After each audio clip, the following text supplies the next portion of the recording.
Subscribe করে সংযুক্তের সঙ্গে থাকুন। সম্প্রতি জমি সংক্রান্ত বিবাদের জেরে চিত্রনায়িকা পপি ও তার পরিবারকে নিয়ে চলছে আলোচনা সমালোচনা। বিষয়টি থানা থেকে আদালত পর্যন্ত গড়িয়েছে। এরই মধ্যে সামনে এলো অভিনেত্রী রুনা খানের বাবার সম্পত্তি বন্টনের বিষয়।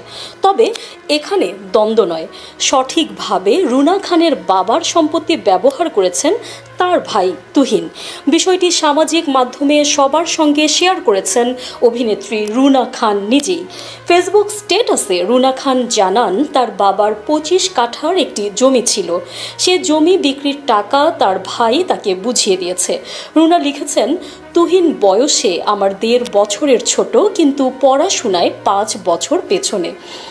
আম্মু আব্বু আমাকে 5 বছর বয়সে প্রাথমিক বিদ্যালয়ে স্কুলে সরাসরি ক্লাস 2তে ভর্তি করান, আর তাকে 5 বছরে প্লে গ্রুপ থেকে ক্লাস 2তে উঠতে উঠতে তার বয়স 10।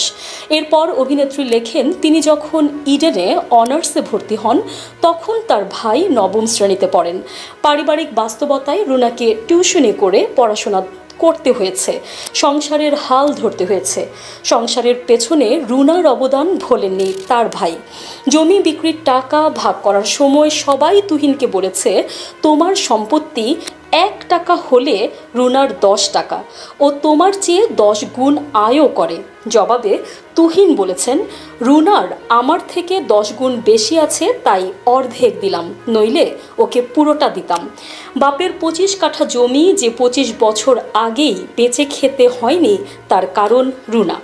রুনা লিখেছেন, আব্বুর রিটায়ার করার পর কোনো একটা আত্মীয় স্বজন 5 টাকা দিয়ে সাহায্য করেনি। রুনা জীবনে 1 টাকা কারোর কাছে সাহায্য চায়নি, ধার করেনি। 18 বছর বয়স থেকে টিউশনি করে নিজে চলেছে, সংসার চালিয়েছে, আমাকে মানুষ করে। এজন্যই তো এ জমি আছে, নইলে তো জমি কবেই বেচে খেতে হতো। আব্বুর জমির পুরোটা ওর ভাগ, ওর অনেক আছে, তাই ওর ভাগ থেকে অর্ধেক আমি নিলাম। রুনা সব শেষে লেখেন, আমি যা করেছি তা এদেশের বহু মেয়ে হয়তো পরিবারের ভাইদের জন্য করে, তবে আমার ভাই যা করলো গত সপ্তাহে, তা এ দেশের কজন ভাই বাপের সম্পত্তি ভাগের ক্ষেত্রে বোনদের সাথে করে তা ঠিক জানি না। আমার থেকে শেখার তেমন কিছু না থাকলেও আমার ভাইয়ের থেকে এদেশের ছেলেরা শিখতে পারেন।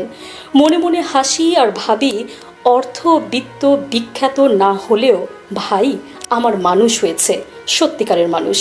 নিউজ ডেস্ক, সংযুক্ত।